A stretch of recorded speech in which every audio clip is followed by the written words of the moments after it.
Hello, everyone, and welcome to today's roundtable. Today, we will dive into a very exciting topic, building an award-winning upskilling program, a strategic blueprint for success. This session is eligible for HRCI, SHRM, and ATD professional development credits. Brennan Hall Group Institute is the premier research and insights institute serving learning, talent, and HR leaders worldwide. For over 3 decades, we've shaped the future of human capital management by providing essential research, certification, and recognition to organizations committed to excellence. Our vision is inspiring a better workplace experience, and our mission is to empower excellence in organizations around the world through our research and tools each and every day. Here is a sample of our clients. Our impact extends to over 10 million employees and executives through our comprehensive research library, strategic insights, and prestigious awards program.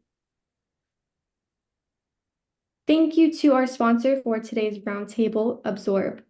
Absorb is an AI-powered strategic learning system designed to help organizations upskill employees, customers, and partners with engaging, scalable training. Trusted by over 3,000 customers and 34 million users worldwide, Absorb delivers knowledge when and where it's needed to drive business success. Be sure to visit them at www.absorblms.com. Now, let's meet today's speakers. Leslie Kelly, Chief Growth Officer at Absorb Software, drives growth across product, sales, marketing, and customer success. With expertise in revenue generation and business strategy, she has led success from seed to Series E, previously at 360 Learning, Smart Recruiters, and Third Channel. She thrives on bold strategies and innovation. Christy Conlon is a fractional Chief Learning Officer, helping leaders align talent strategies with business growth. An ICF credentialed coach, she mentors first-time learning leaders and has led award-winning skill development initiatives across industries. Rachel Cook, COO and Principal Analyst at Brennan Hall Group, oversees business operations, client services, marketing, awards, conferences, and project management.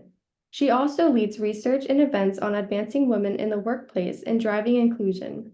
With 20 years in HCM research, she has held key executive roles in talent, learning, and performance improvement.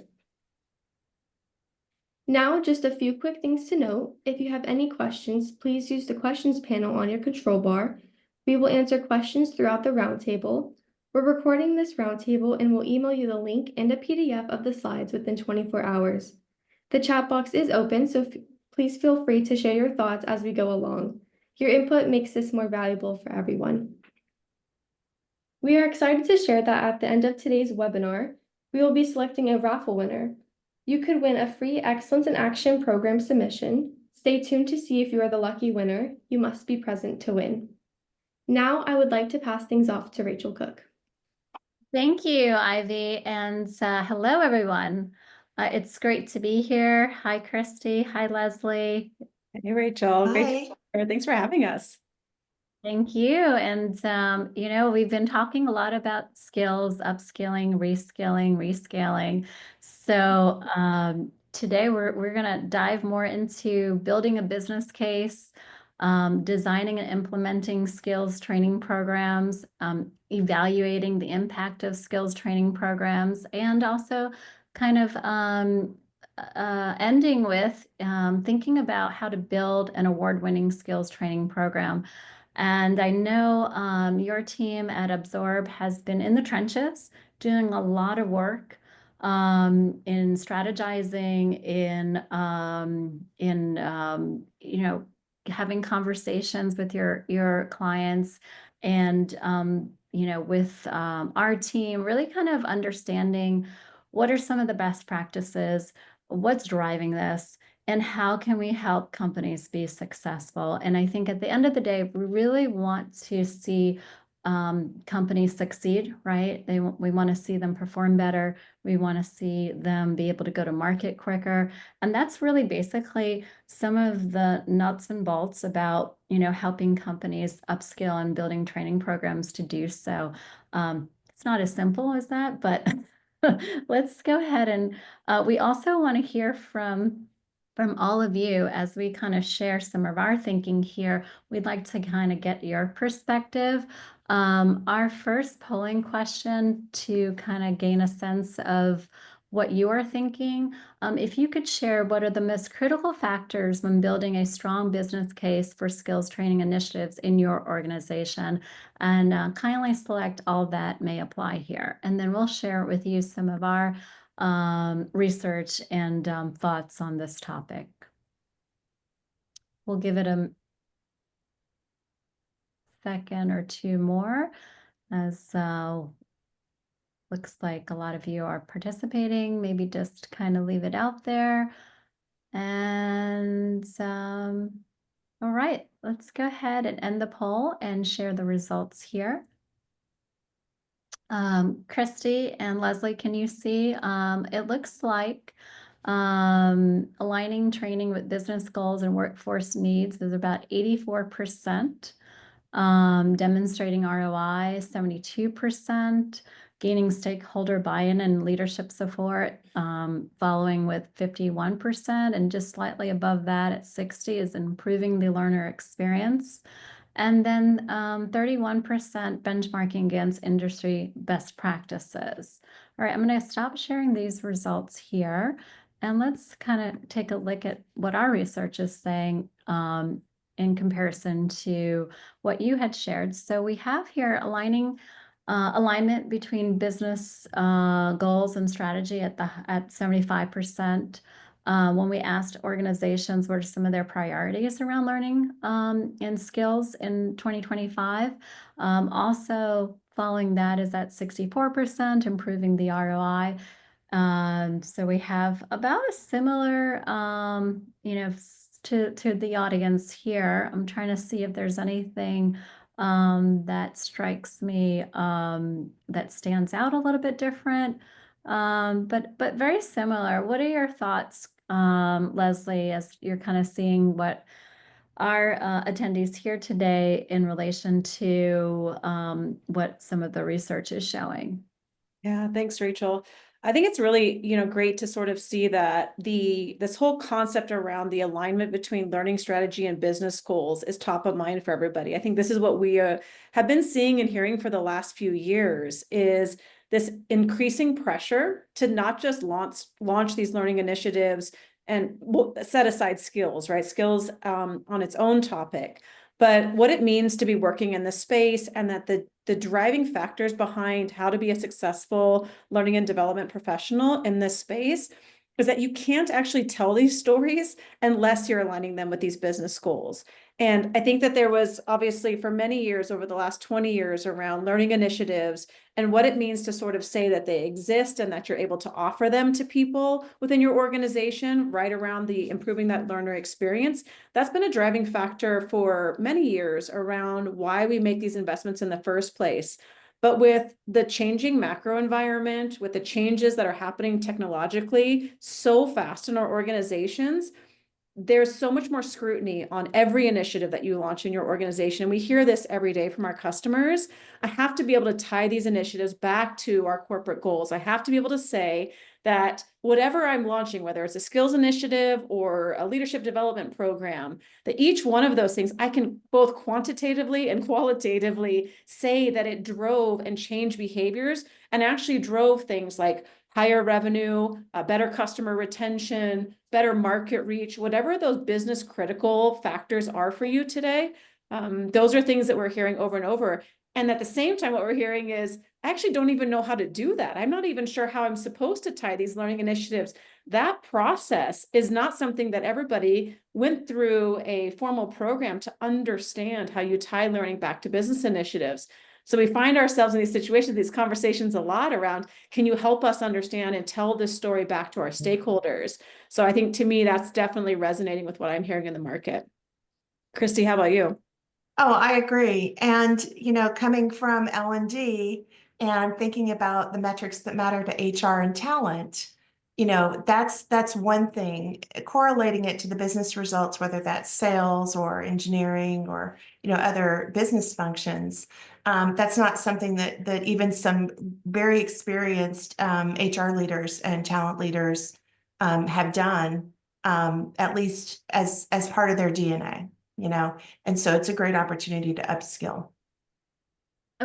What do you, I think it's paramount for us or for learning professionals to have a well-designed business case if you're trying to influence or gain buy-in or staff appropriately and allocate the right resources.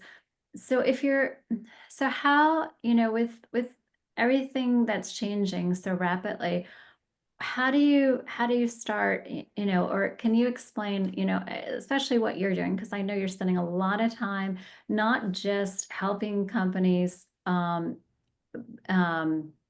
helping them align their training with the right skills development, but also kind of providing a business case or helping them get started with the business case so that they can, um, you know, gain the right influence and allocate appropriately.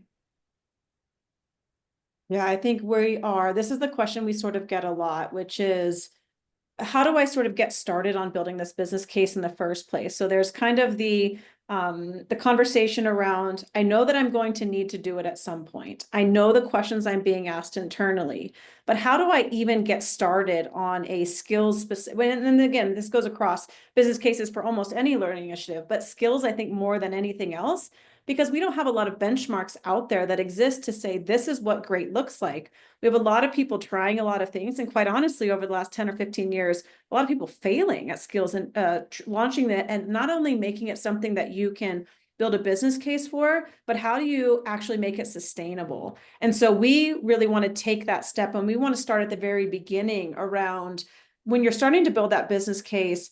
Why should you even start in the first place? Like, what are those reasons why you would start? I think probably everybody on this call knows them, but when you go out and talk to the rest of the business, if you're talking to people in operations, if you're talking to your CFO, if you're talking to your heads of sales, helping them understand why they should be investing in upskilling and reskilling initiatives, there are a lot of external data factors that you need to bring to the table to help them understand why this is an important investment for them to be making. Because many times this is not just driven by somebody in L&D or HR. This has to be you have to have the stakeholder buy-in from those business units as well, because an upskilling and reskilling program it's never going to just be driven by L&D and HR, at least from what I've seen as far as from our experience with our customers. But then it's sort of, okay, so then how do we not just collect the data qualitatively through surveys around what people are asking for, but what are the data points we should be looking at? What are the metrics we should be trying to influence? And having that conversation with each customer, because everyone is unique. We have some ideas around what we've seen many times over and over that drive the business case, but each one of those business cases is unique depending on where you are with your organization, what your goals are for the next year. You may be totally focused on having to drive revenue generation next year in some organizations. So your business case has to much be tighter tied to that revenue generation and how it affects the bottom line with profit margin. Or it very well could be that it's really around employee retention, because we have real significant problems around employee retention next year. It could be around internal mobility. Each one of those are very important reasons why you should be launching a skills program, but how you build the business case is actually very different depending on each one of those. Yeah, and the readiness factors, right? Sure. You go where the data is, you go where the relationships are strong, you go where the pain points are, honestly, right, within the organization. And I think that's one of the things that helps advance, these efforts beyond just we want to launch a skills effort so that we can improve our employee engagement scores, which I've heard. But if there's sort of that spray and pray approach, they might not get the same measurable impacts as when you've got a targeted business, pain point with some data to track. That's an interesting, I think point you made out is kind of go where the the needs are.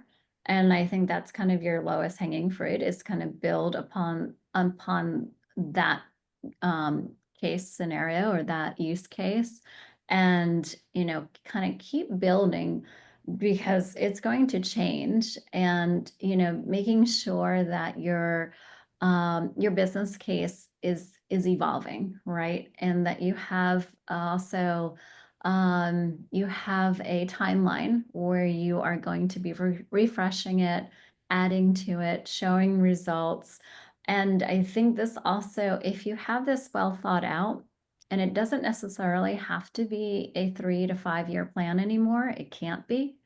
I just had an interesting podcast earlier where we were talking about, and this also came up at our conference last week, with business leaders from companies such as United and HP and Verizon, and they're really talking about, it has to be your plan for your learning needs and your business needs it has to be a lot shorter. It's more looking at 3 months to 6 months and adapting that.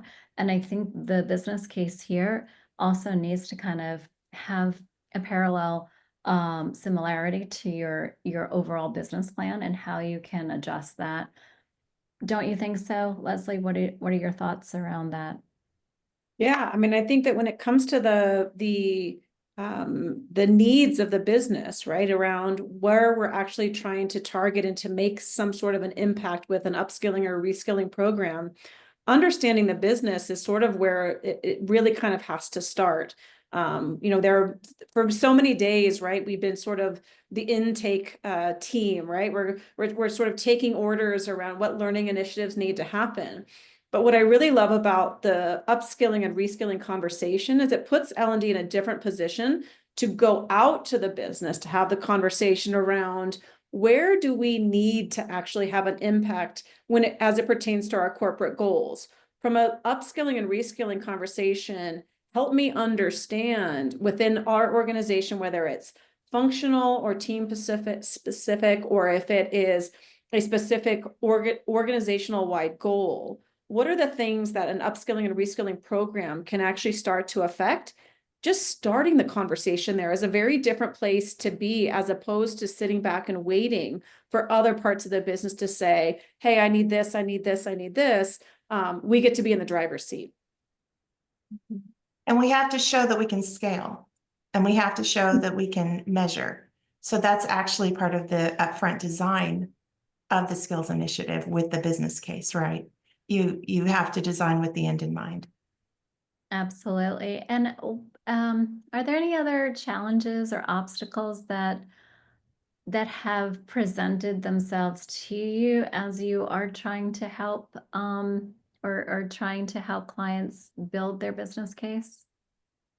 Data. The first thing that comes to mind is data, right? Our inability to have our hands on the right types of data, understanding the benchmark of where we're starting. That takes a lot of research and understanding, and very well could be that you're in an organization that didn't have the data in the first place.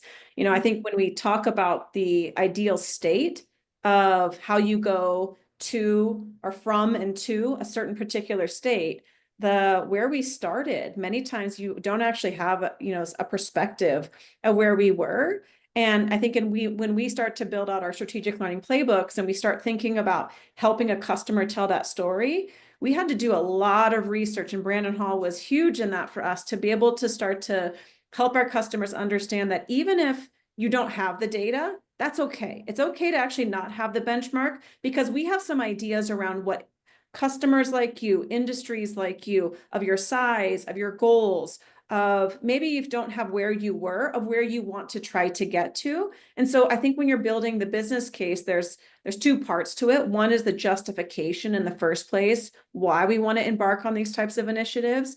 And then there's the other piece that Christy was talking about, which is the evaluation, sustainability of the program. That is also just as important in the conversation. But in order to get to that justification conversation, we've seen lots of customers that have been able to use that benchmark data and the data that we know about what's happening in the industry to tell that story around what we're trying to get to. That's interesting. And data is so true. Sometimes it's not necessarily not having enough data. It's sometimes the abundance of data and how Yes. know, there's a shift too. A couple years ago is data driven, right? And now I think it's kind of shifting to data insight. Now, how do you get the right insights from the data that you do have to make the right decisions? And so again, that's another conversation and part of this conversation, right? Oh gosh, Christy and I, when we started out building our strategic learning playbooks for our customers, I don't know, Christy, if you remember, I think when we started, we thought there's 18 different ways that you could measure something that's important from a skills initiative. And we had to Yeah. we kind of walk down the path of all 18 of those different metrics and going, well, could I have this? Do I have this? Is this impactful? Does it matter? Do people care about this data point? And we had to start with all of them and then start to pare it down and then really start to identify which data points that we can help our customers focus on that are important to, with depending on sort of what their goals are. And to make our team agile enough to be able to ask enough questions to understand which of these metrics matter. Because to your point, there's a lot of data out there, but which are the ones that are important? That's, to me, that was a big learning and step for us, Christy, right? When we were trying to build it out. It sure was. And yet, you know me, I want to stack it. I wanted to look at the cumulative value of all of the different ways that it could be measured and the impact. And, the ROI is easy. That's the easiest thing to show. It just in terms of L&D efficiencies and operational efficiencies and things like that. But when you get into the actual business metrics, what it can do cumulatively for an organization is pretty incredible. If they implemented all of the use cases, obviously they're going to start with one and, or two or three and just build. But a lot of organizations would be ready to just, do all of it if depending on the culture and the size. So, yeah, I want it all. I'm just that way, but recognizing that everyone's at a different stage of readiness and ability to execute. Yeah. And to prevent them from going into that analysis paralysis, Rachel, that you're talking about, because that is, to your point, you can want it all, but if it becomes too confusing to the person on the other end, whether that's a business stakeholder, your CFO, it doesn't really matter. So it doesn't matter if you can tell a big data story if it actually isn't resonating with your audience. So we spent a lot of time trying to figure out how do we help identify the right types of stories to be telling, the right types of metrics to be looking at. And sometimes you don't need actually, all of the data points. You don't need 18 different ways to measure whether a skills initiative is important. It's a couple. Typically, it's something around productivity and efficiency and something around employee attrition and tenure. And it's different, right? Productivity and efficiency metrics are different for a sales team versus an engineering team versus a customer support team. And then the reasons around the, sort of your typical attrition rate and how long you can actually keep your employees longer, how much more effective that you can make them. Those are all very different as well. So we tried to really pare it back to say, here's a couple of important metrics to be looking at depending on which function we're speaking with. So it's much easier to tell the story from the L&D side of the house.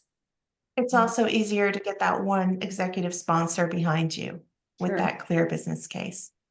Right. And it's shifting from not just checking the box that you've completed the program, but taking it to the next step and identifying from the very beginning what are those sometimes very simple metrics that you want to capture. But if you're able to kind of build that right here as you're building your business case and you're then building your program to support that business case, you already have those metrics. And now they can shift a little bit. You can adjust them if you need to, but at least you have a beginning and you're not going backwards. And oftentimes where we see it a lot in our research and our case studies that companies submit is that they just haven't had the they just haven't taken it to that next step. And maybe it's not because they don't want to, it's just they just haven't had either the help or maybe it's just too overwhelming to get started. But when companies do spend the time and have identified some of those metrics in the very beginning, they are way more successful with the way that their programs are delivered, the impact that they have. and also the ability to scale. So, it's really important to take the time here and build it out right. And it doesn't mean you don't have to make change, but at least you have the data to make the right kind of change. And we are seeing in our research that over 70% of organizations have reported that skills development is necessary to advance their workforce, but yet only not even half of organizations feel that they're equipped with the right competencies to be able to develop the programs needed for skills. So let's take a moment here, and I want to ask all of you, and also if you have questions, please start feeding them into us, as we want to hear from you as well. What any questions you have, but let's take a moment here, and we'd like to learn, what are your biggest challenges when designing and implementing a skills training program? And if you could please mark all that apply. And Rachel, while they are voting for that, I see a question regarding the business case that I want to respond to in chat. Around, I love this, when we say needs, we should be careful to do the analytics work to make sure the needs we're seeing are the root causes and not symptoms, right? Because I have seen skills efforts go a little sideways when they're reacting to a symptom instead of an actual performance gap, a skill gap. So it could be a lack of accountability. I'm a fan of Binder's 6 boxes, right? Performance thinking. It could be a lot of things besides knowledge and skills that are contributing to that poor performance. And so being able to identify that, I love that question. So I think the voting's over. Is that right? Actually, we just need to take a moment here, and I threw it back to you, Ivy, if you could launch the polling question for us.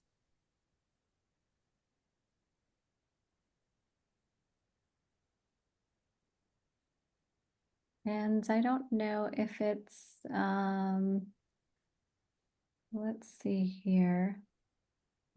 As you're pulling that up, I think the other from the comment I hear from the last question around being able to support other learners in the organization that are not the profit generating teams, right? There's always a lot of focus on those profit generating teams and being able to tell that story. And I think this is where having those conversations with the business and understanding sort of what they're looking to actually achieve from an upskilling program is such an important part of the process when you're going into building the business case. We've talked, so a perfect example, we were talking about engineers, anybody, regardless, whether it's computer engineering, manufacturing.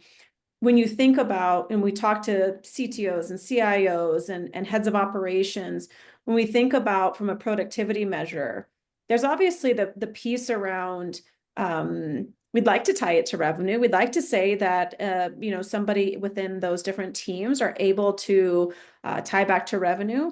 But when you really talk to them about why they're going to make that investment, right? They talk a lot about things around productivity. So we did this, this whole walkthrough with a CTO recently that was focused around the productivity of engineers and people who are actually building the products. What kind of productivity can we expect from an upskilling program? And what does that actually translate to my day-to-day? And how does that actually affect me as a leader of that team? And while, yes, there is a tighter revenue in business, I would say that feels a little softer. It's a little harder to kind of tell that story specifically. There was hard numbers behind the fact that if we can increase our productivity by just 5%, 10%, right? You're talking about increasing people productivity by 2 hours a week. And when you start to lay that out and you start to look at things like with 100 engineers within your team, increasing productivity by 2 hours a week is an increase of almost 11,000 hours of productivity. Well, an increase in 11,000 hours of productivity, that very much ties back to the bottom line is that we start to think about headcount planning, capacity planning, and what we can actually achieve as we start to move forward in what our teams can accomplish. So being able to, I hate the term do more with less, but the concept of being able to do more with less with a more productive team, I think that's a really important conversation that certain people who are falling in that same group of, well, we are not part of the revenue or profit team, have to be able to tell those stories internally as well from what the impact actually is on the business. Okay, great. And I'm not sure what's going on here, but I don't have the ability to share my screen or launch the polling. Leslie or Christy, are you able to by any chance? For some reason, the controls are not. Yeah, it says the host is not allowing sharing for this webinar. So I think there's a setting we need to. There we go. Okay. In the meantime, I'll take the question around disentangling ROI from simply revenue generation. Oh, that was the one that you took, right, Leslie? Okay. Yeah, it's same concept. I mean, it's the same concept though as well. Sort of the other anonymous attendee below, who's talking about fighting back against entrenched values in the economic system, and sort of detangling it from those who do not generate profit. Yeah. All right.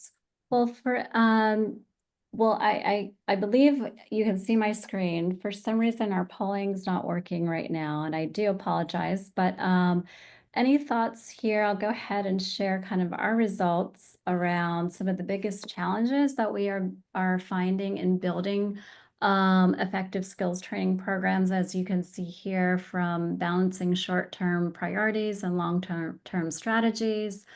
Identifying emerging skills, as you all know, is challenging, if not to say the least. How do we, when you're looking at all these emerging skills and you're getting pulled in so many different directions as a learning or HR leader or even, instructional designer, how are you reacting to these needs? Yeah, I mean, I think back to the old job task analysis, right? And with emerging skills, I think it's just as important to look at the declining skills and the impact to job redesign and job architecture. And I don't know an effective way to do that without some kind of a competency or skill framework. And so even though that one's at the bottom in terms of data here, that's where I think a lot of companies struggle is, do I outsource that?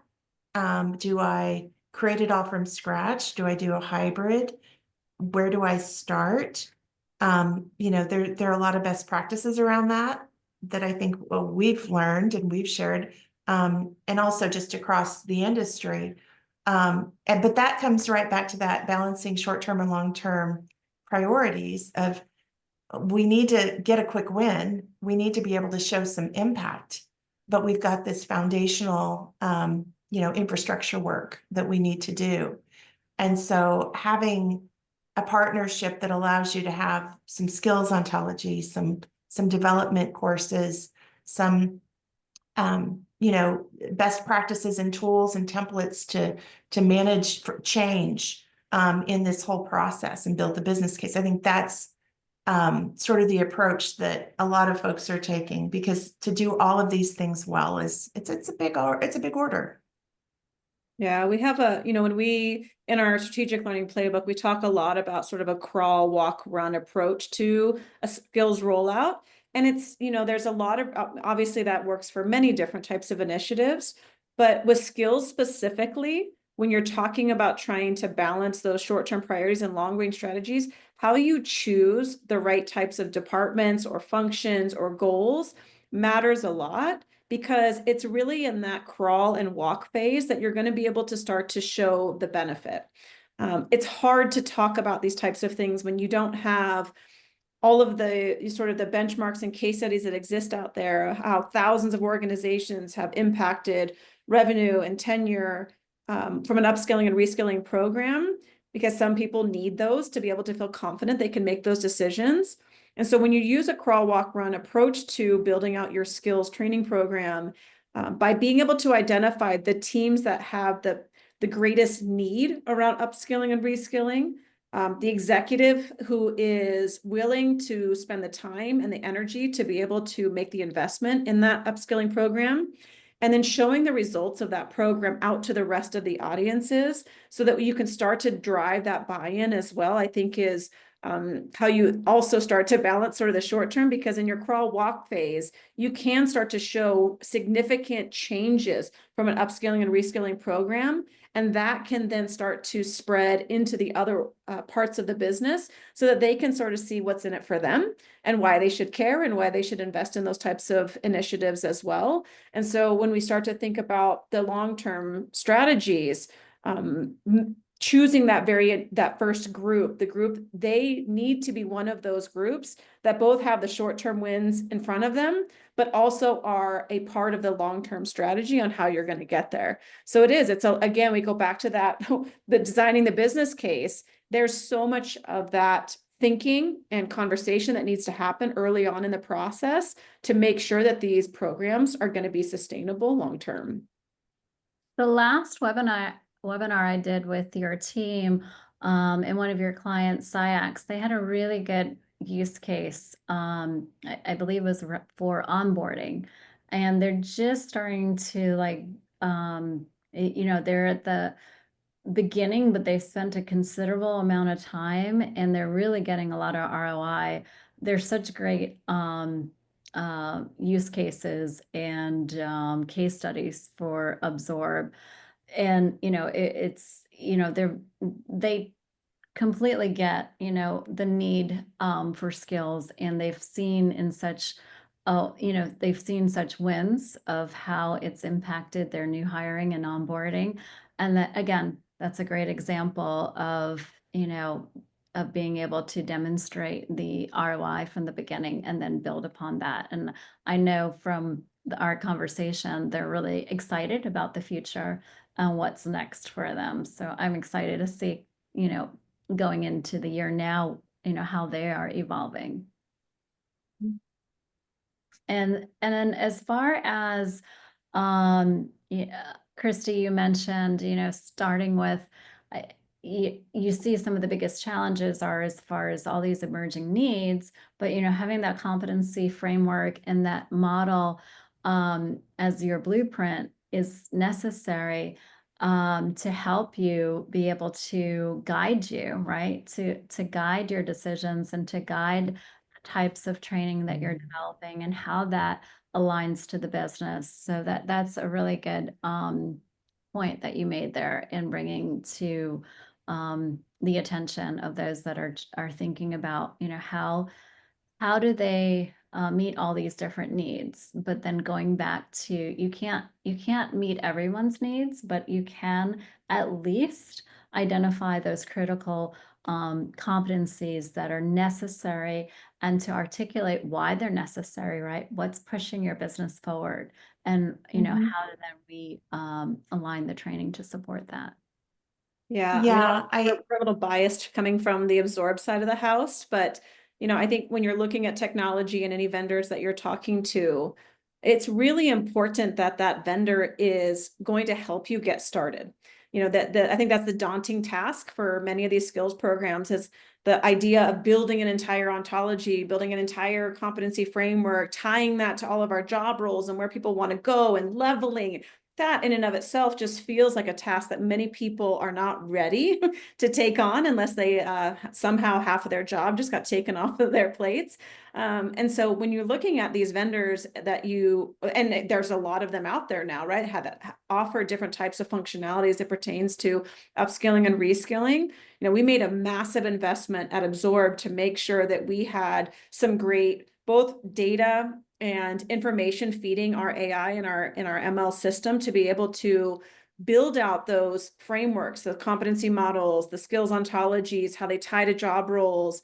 It also needs to be dynamic. It needs to keep up with the times, because if we were to use a big data dump of information like that even from, let's even call it from 2018, it's entirely out of date now at this point in time. And so that system also needs to be dynamic and keep up with the changing pace of emerging skills, new jobs that exist out in the market. So that infrastructure on the back end to make sure that not just you can execute on what your goals actually are, but that the technology is going to support you. So you don't have to start from scratch. You don't have to rebuild it every 6 months is really important. Absolutely. And as we're talking about, we've talked a lot about data, the ROI. Let's dive a little bit more into what all of you are thinking about. What are some of the methods, or we'd like to understand what are some of the methods that are that you're using, and our polling's working, so I'm excited. When technology has a little glitch, it's fun. But this isn't your software or our software, right? It's Zoom, so Exactly. and so some of the responses we have here are around employee feedback and engagement surveys, access to data, which we talked about, having lack of or too much of, business impact assessments and performance reviews, benchmarking against industry and competitor standards. Let's go ahead and share the results. And what we see here is about 67% of you responded to employee feedback and engagement surveys as one of your primary uses for measuring skills training program, followed by access to data. Interesting, only about 16%, 15% business impact assessments and performance reviews, and then 2% benchmarking against industry and competitors. Any thoughts there, Christy or Leslie? Yeah, I mean, I think, Yeah, go ahead, oh, Christy. go ahead. Oh, I was just going to say the employee feedback and engagement surveys is not a surprise since most companies have that engine in their company, and they're able to look at employee engagement and retention. There's so much research out there today around upskilling for employee engagement and commitment specifically, right? That we need to offer employees career development opportunities and career growth, and that's a big lever. I think there's some new research coming out that says other things might be more important. This morning I read a BCG article, some research that it's 1.5 more likely to be effective if there's a job that's identified at the end of the upskilling effort for them to take. So very intentional. It's even more, there's a mutual commitment, almost like succession planning at scale. So I think what maybe some companies started out as saying, we're going to offer upskilling or reskilling skills programs for employee engagement, which the survey would be a great measure for. Now shifting a bit more towards meaningful, intentional skilling as well. So that's not a surprise to me. You, Leslie? Yeah, I mean, I think when I think about the customers that we talk to all the time around these upskilling and reskilling initiatives, I don't think you can run a program without having the surveys. I mean, I think that is very much that must be there. And to what the data that we're hearing, obviously, from this group is that there's only 15, 16% of us that are actually using the other data metrics that we were talking about earlier. And where I see that sort of coming to fruition is that if the upskilling program is only based off of the engagement surveys, I think you're going to continue to get the question of, okay, so what? So what? So what? So what? You can get that feedback. I think those have to be there. Absolutely. But when you start to get challenged by your CFO or somebody else who's saying, but what did it actually impact? What's actually changing? It's going to be tough to be in that conversation if we didn't have that conversation earlier on around the business metrics that are potentially going to be impacted or that we're targeting to impact in the business. it puts you in a much stronger position when you're launching these initiatives to make sure not only you're getting the buy-in in the first place, but again, too, we go back to this idea that it needs to be a sustainable program, something that actually will continue for years on so that you can meet some of those long-range priorities. It's great to have some short-term wins, but if we can't affect those long-range priorities for the organization, this is where things start to kind of trail off and die. And none of us want to be in those situations. All of us want all of our initiatives to actually, to be able to sustain. We want it to be the thing that we have, that we can say that we have done for this organization. And so I would just say that I think that, yes, absolutely, the engagement surveys have to be there. But the other pieces are how you actually make it a stronger justification and a stronger evaluation process after the fact, that they need to continue to invest in these things that you feel so strongly about. I agree. And we have one more question here that we asked during our last event, and I thought it was an interesting one around how do you measure the success of your skills training programs, not just the methods that you're using, but what do you define as successful? And I think this is helpful in kind of shaping your story. Employee satisfaction with learning, reduction in skill gaps, improved business performance, and the ROI of training programs. And if you could take a moment here, we'd love to hear from all of you. And this one's just single choice. That's hard.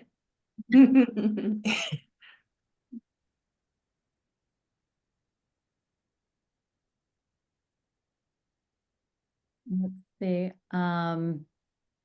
Give it a second or more here, and we'll close it out and share, and then we'll take a look at also some of the study that we have. So we have 38% reported improving business performance, and we said that's probably most likely one of the top ones, followed by reduction in skill gaps, and then employee satisfaction with learning, and then the ROI of training programs. So that's interesting. That's 12%. And I think maybe that's 12% is because it's kind of the big picture, right? The return on investment. And you don't really know the return on investment until you kind of understand what's driving the performance or what's improving. And then as you can see here, stop sharing. Oh, go back. And what we have here from, so sorry. So these are some of the data responses that we had around employee satisfaction.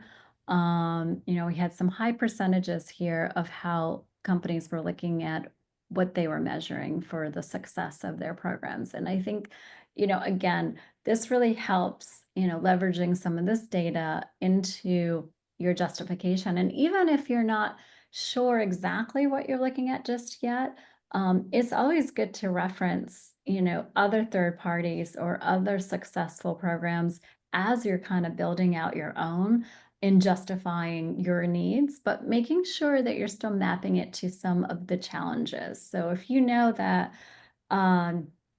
you're seeing a decline in part of your workforce or part of your products, and it's maybe a training issue or a lack of training, that's a good starting point to say, here, we're seeing a decline in sales revenue because of X, Y, and Z. And kind of, this is why we need, to start developing some of these competencies here or skills for X, Y, and Z. And, you can see in the industry, there's an improved business performance by over 70%. And that kind of helps shape some of your story here and helping define what some of your needs are. And I know, again, anything, Christy, that you want to add? I'm just thinking back to that question that, yeah, it's got to be a knowledge or skill gap. But usually it's a more holistic thing around all of the performance factors to really move the needle. And that's the frontline manager's role, in that process, plus the executive leadership. There's so much beyond just the training and calling those factors out is so critical to the success. When you go to measure that, you're not just measuring the training completions, obviously. We're way beyond that at this point. It's more than how many people completed a course that's tagged with this topic that's called this skill. It's the actual behaviors on the job and the impact to performance. So yeah. That ties in really well. Actually, there's a question in the Q&A around how do you track the reduction in skill gaps? And I think that really boils down to, again, your ability to have systems that allow you to go from and from and to, as it pertains to understanding what skills you actually have today in the organization. So the ability to collect that information to say, this is where we sit today, and where do we want to get to, whether that is a level up in my current role or I want to go to a different role. The ability to not just take the e-learning courses, show up to the live training sessions, read that book, watch that podcast, right? Whatever the sort of learning, excuse me, format is. Yes, we need to know what those things are. But to Christy's point around the behaviors, it's the observations that are coming from peers, from managers that are validating whether or not these skills are actually now in place in the business. It's very easy for me to say, from a technical standpoint, I do not know how to write Python today. At some point in time, I take some courses, I do some training, I learn how to write Python. Somebody can evaluate whether or not I can do that. That is a check the box technical skill. I can show a reduction in that skill gap for me specifically. Now, whether I'm a good communicator, I can say that I'm a level 1 or a level 2 communicator, and very much so, but I have to have conversations with my peers and my managers to say, what is your perception of how well I communicate actually? And then I go out and I take some training and some courses, and I show up to some live training sessions. I get some, maybe I get some executive coaching, and then I come back to the table again, and somebody has to validate that actually my communication skills are getting better over time. So it's a combination of both. You need the technical aspect of the tools, but you also need the human commitment from your teams to say, we are going to evaluate this and make this part of our conversation. Somebody, I think Donis or somebody was talking earlier around, embedding culture as part of your DNA. This touches so much more than your learning management system or your performance management ratings. It is very much in how we talk to our people on a regular basis. What do we talk about in our one-on-ones? What do we talk about during our reviews, even if we're not having a formal review, but conversations around skill gaps that your team has? How do you start to close those skill gaps? All of those little moments is how you start to embed it into the DNA of your organization. And, so for me, that was, again, thinking back to the reduction of skill gaps, it's a combination of things. And I think there's another question around, how do you directly connect improved business performance to the training received? Again, this goes back to the generation of that business case in the first place around what business performance are you trying to affect, and getting clear on that performance element from the very beginning. Is it a productivity measure? Is it an increase in revenue? Is it maintaining and keeping customers longer? Is it around employee tenure and reducing attrition? Getting that clear in the first place, and then being able to create things, sort of control groups that have the training versus those that do not, are one way that you can start to tie the training of who actually received it versus who did not. That's just one element. I know we're getting tight on time, so I'll stop there, but you could probably go on that for a whole nother webinar. So many good comments here. One of the Zachary here in our chat made a point about you can't have upskilling without strong mentorship, a coffee chat, employee skill sharing, just as you were mentioning, Leslie, the culture. In our last webinar with SciX, with your client, we spent a lot of time on culture and how important the culture is, and driving that awareness, and also the tone, and the level of importance that the leadership places on skills, and not just for the sake of developing skills, but really kind of what what type of culture you're driving. So it's really important, and it's not just the responsibility of HR and L&D, but it's everyone in the organization, and usually, you know, from the top bottom, driven from the top bottom. I know there's a lot of great comments, so we appreciate, but I do want to get to our next question we have for you. And we have 2 more questions here. This one is around building a world-class or an award-winning skills training program. If you could take a moment here to respond. As all of you know, you want to make sure all your efforts that you are putting towards your initiatives here also gain the results and the effort that you are allocating towards. So if you could just take a second or 2 more here, we'll keep it open, and trying to see what's trending here. The top one, okay, we're going to go ahead and share the results. 76% reported that clear alignment with strategic business objectives, prioritizing the importance of skills, followed by strong leadership, advocacy, and employee involvement, leadership support, as well as identifying emerging skills needed in the future, and change management and culture fit for sustaining impact, which we just talked about that. Let's go ahead and see what also our research, if you could, I think we're not sharing the results anymore. So let's just kind of take a look at what our data shows. Here is some, again, prioritizing the importance of skills, which can be challenging, but really important.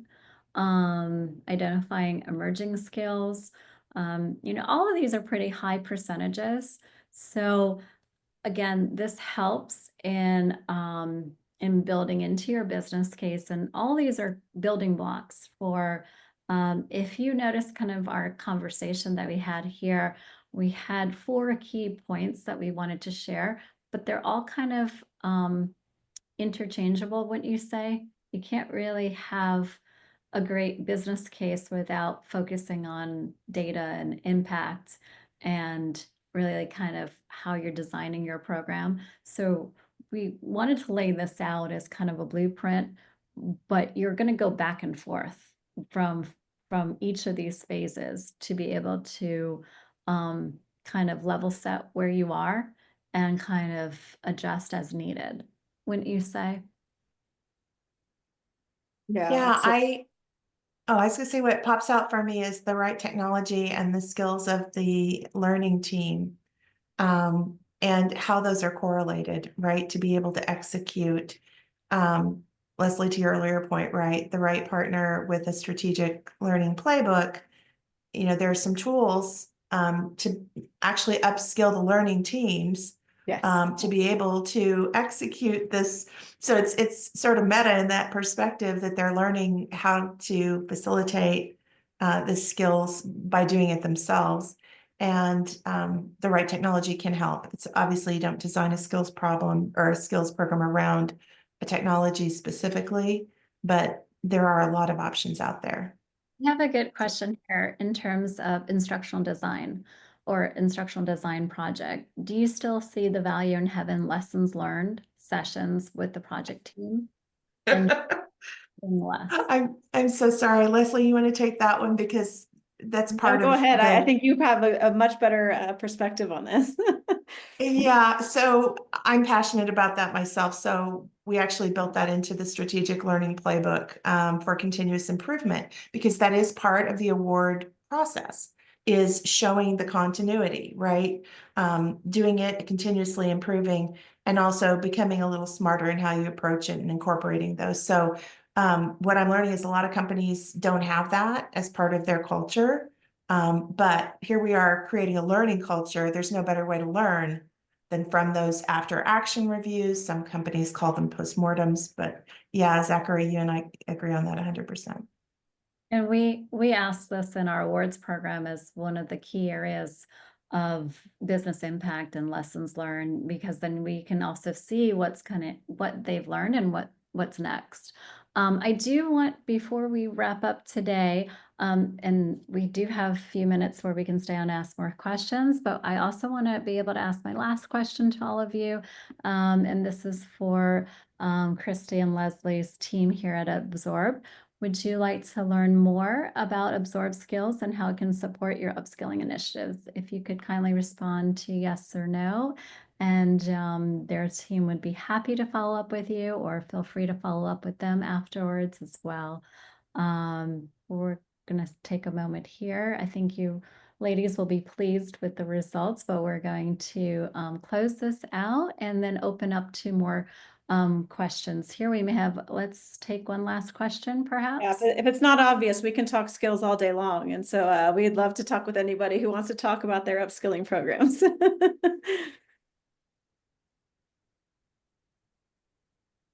Well, this has been a pleasure, and I do have let's see, we have an anonymous attendee. Thank you very much for the insights. I'm wondering if the webinar is being recorded. Yes, and they work closely with my wonderful CSM at Absorb, and we are culturally exploring skills, amplify max, and engage with Absorb, smiley face. Well, thank you. And this has been a great conversation. Sorry for a little bit of our technical glitch, but we really appreciate all of you bearing with us. And as we wrap up today, Leslie, any lasting considerations for our attendees? No, I just think it's a really exciting time. You know, I think that when we have, the conversation isn't new. The conversation's been swirling around for many, many years. What's exciting are the new ways in which we can approach the same problem. And I think that the scalability of this problem is now something that people can see that is possible and attainable. And the conversations around building business cases and starting to show that ROI, I think it makes everybody much stronger in their roles, their ability to have impact and influence. Those are really exciting topics for us to talk about. That's why we get so passionate about this, is because to me, upskilling really does answer that so what question. Like, so what? You launched 17 training initiatives, you had an 85% completion rate. So what? What does that really matter? And if we can have that conversation more often, we can start to influence the DNA of our organization. We can start to influence the importance of learning and why it actually is not just going to make our employees happier and stay longer, but that it actually really does impact the bottom line. So hopefully that's come across today from us at Absorb, that these are topics that we would really like to further the conversation with anybody. And we appreciate you bringing us here, Rachel. We've had such a great time over the last few months talking with you about upskilling and reskilling and how we can have that impact.